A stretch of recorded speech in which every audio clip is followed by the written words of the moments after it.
Welcome to Thought Leader Life, where we are helping to democratize thought leadership.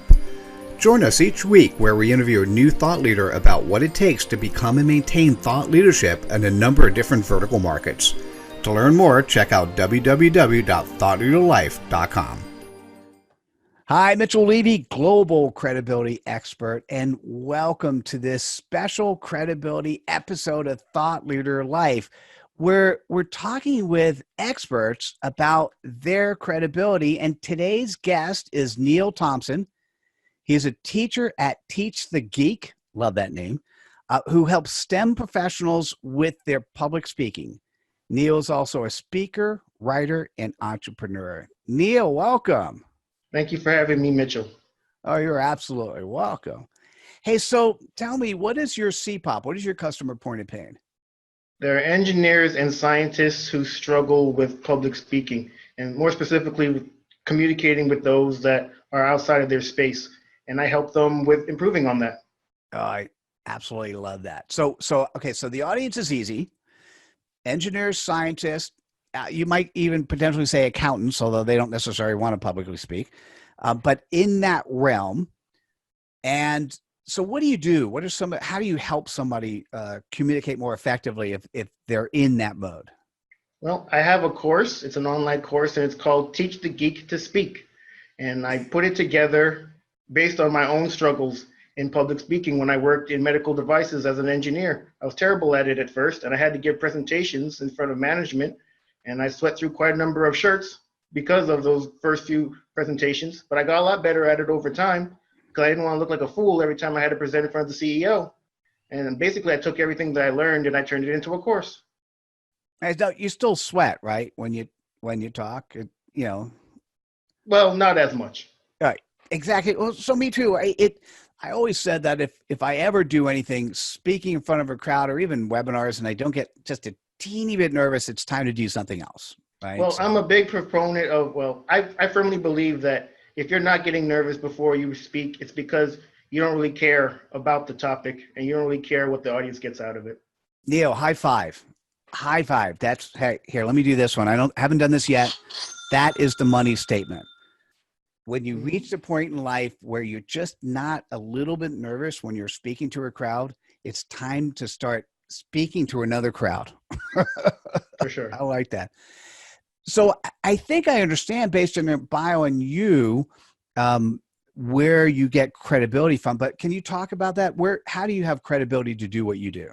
Well, I moved out here for a job, and I'm in Southern California, and the job that I had before required no public speaking at all, really no communication at all. And I took this job out here, and for the first few months, there wasn't any public speaking aspect either. But then I was called into my boss's office one day, and he was telling me I'm going to be a project lead. And for those that don't know what that means, it means I'm going to do my regular duties in addition to the duties of a project manager. Lucky you. Yeah, lucky me. The company. Oh, wait, and the salary didn't necessarily go up. Not a cent. Not a cent, Mitchell. Right. So, I mean, essentially the company didn't have any project managers, so they pushed that responsibility on the product development engineers like myself.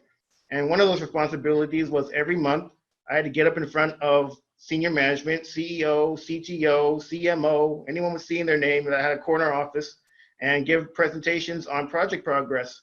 And as I mentioned, I was terrible at it at first. I'd get up there and read the slides. I wouldn't engage the audience. I wouldn't tell stories. And essentially, I knew I was wetting the bed giving these presentations, because I would get questions afterwards that I actually answered during the presentation. So it actually meant to me that I wasn't communicating all that well. Well, I wasn't communicating effectively, that they were actually catching what I was saying. And that's when I knew, in addition to all the shirts that I sweat out, that I needed to do better. And what did you learn? How do you actually go about it? It's going back to the last question, but how is it that you actually go about helping somebody or help yourself communicate more effectively? Well, eventually I came up with this 6-step process that I put together, and it's in the course. And it's helping STEM professionals with practicing and delivering any speech they have to give.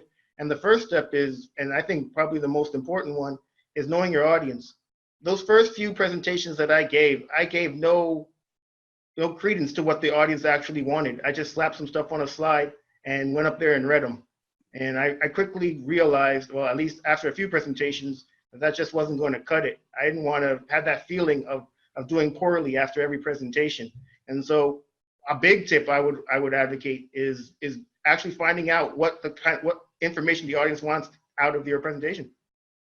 Yeah, it's like the most basic, but it's sometimes so easy to overlook because people, Neil, people want to communicate what they want to say, but Right. what you should say should be what the person who's in the room actually is asking you to say. Absolutely. And not only that, but if you don't do that, then the likelihood of them tuning you out and just not listening to you at all increases exponentially. And as I mentioned before, I knew I was doing poorly because I was getting questions that I actually answered. I wasn't doing a good job of engaging people. Hey, Neil, so what was that first time where you actually did it right? Because it's pretty amazing that the C-suite actually listened to you, time over time when you weren't getting it, but then all of a sudden you switched and you got it. What happened? What was different, or what did you hear back? Well, I noticed that during the Q&A sessions afterwards, the questions I was getting tended to be things that I didn't cover in the presentation. So that definitely was a sign that I was getting better. And not only that, but just looking into the audience and seeing their faces. They weren't looking at their phones anymore. They weren't staring off into space, and they weren't falling asleep. So I knew I was onto something. All right, there we go. So you teach STEM professionals to focus on helping their audience not fall asleep. I got it. Okay. Mm-hmm.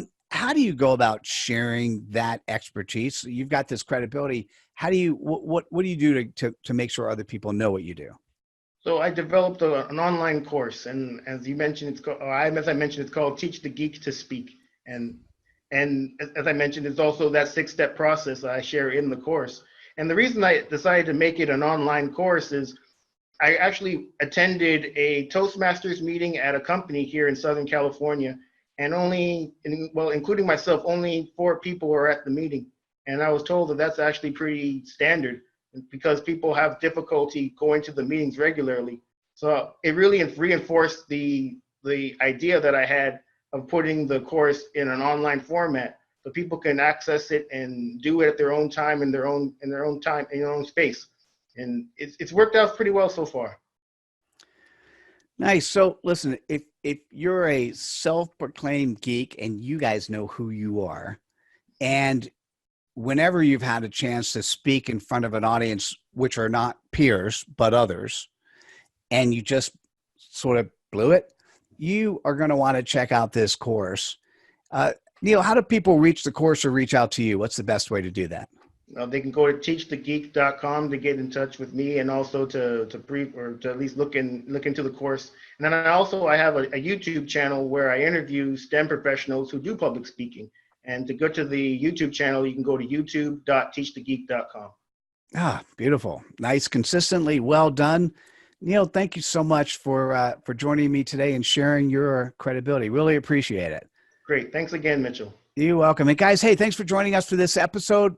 Please, if you like what you heard, please like it, subscribe, share with friends, and look forward to hearing your feedback, and see you at another episode of Thought Leader Live. Take care, everybody. Bye now. Hope you enjoyed this episode of Thought Leader Life. Please subscribe to us on YouTube and activate us by going to thoughtleaderlife.com/activate. Till next time.